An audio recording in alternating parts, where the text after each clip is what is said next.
Hello friends, ഞാനിന്ന് പുറത്തൊക്കെ പോയി മുഖമൊക്കെ നല്ല വെയിൽ കൊള്ളിച്ച് ടാനൊക്കെ ആക്കി വന്നിട്ടുണ്ട്. നല്ല ഡള്ളും ആയിട്ടുണ്ട്.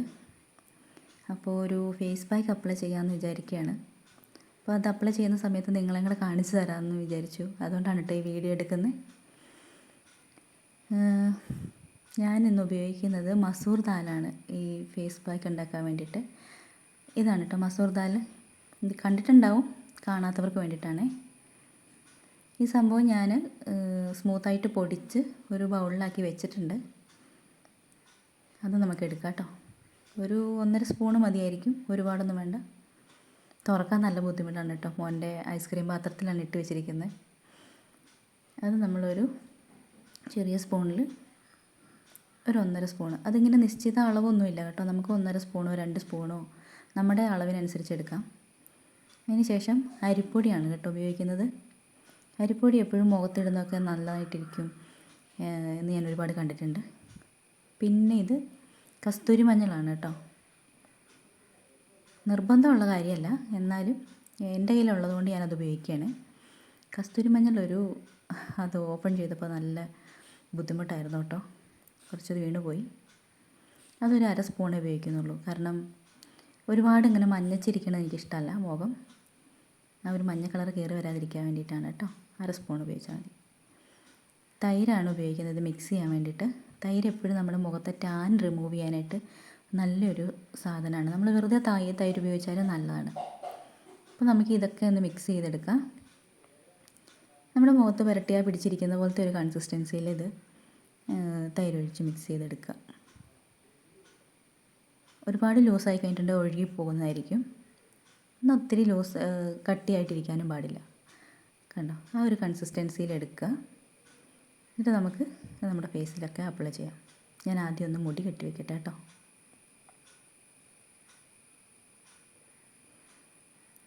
ഇനി നമുക്കിത് അപ്ലൈ ചെയ്യാം.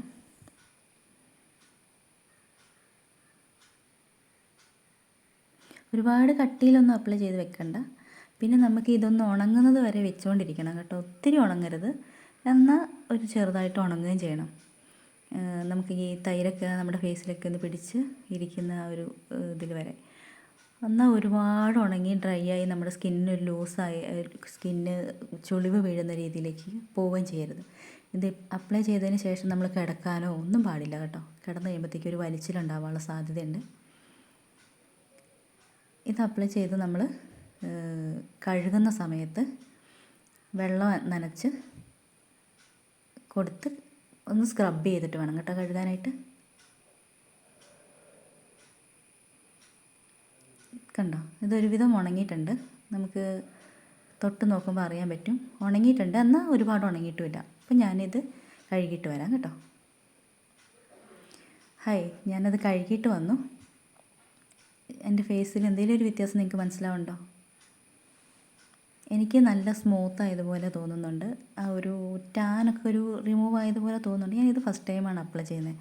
അപ്പോൾ ഒരുപാട് വലിയ റിസൾട്ടൊന്നും പറയാൻ പറ്റില്ല, എന്നാൽ ഒരു ചേഞ്ച് അറിയാനും ഉണ്ട്. സ്കിന്ന് നല്ലൊരു സോഫ്റ്റായ ഫീൽ എനിക്കുണ്ടാവുന്നുണ്ട് തൊട്ട് നോക്കുമ്പോഴൊക്കെ.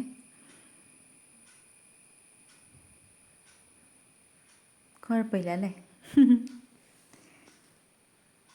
നിങ്ങളൊക്കെ ഒന്ന് ചെയ്ത് നോക്കണം കേട്ടോ.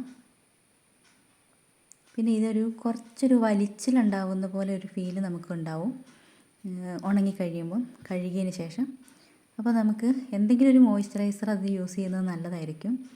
എൻ്റെ കയ്യിലിപ്പോൾ ഉള്ള മോയ്സ്ചറൈസർ ഞാൻ അലോവേരയുടെ ജെല്ലാണ് യൂസ് ചെയ്യുന്നത് ഒരു മോയ്സ്ചറൈസറായിട്ട്. അതെല്ലായിടത്തും നല്ലോണം ഒന്ന് തേച്ച് പിടിപ്പിച്ച് കൊടുക്കുക. ഇപ്പോൾ ഒരു ചെറിയ ഗ്ലോയും കൂടെ വരും. ആ ഒരു സോഫ്റ്റ്നെസ് കുറച്ചുകൂടി നല്ല പോലെ ആയത് നന്നായിട്ട് നമുക്ക് അറിയാൻ പറ്റും. നമ്മുടെ കയ്യിൽ തന്നെ അറിയാൻ പറ്റും ഫേസിലുള്ള സോഫ്റ്റ്നെസ്.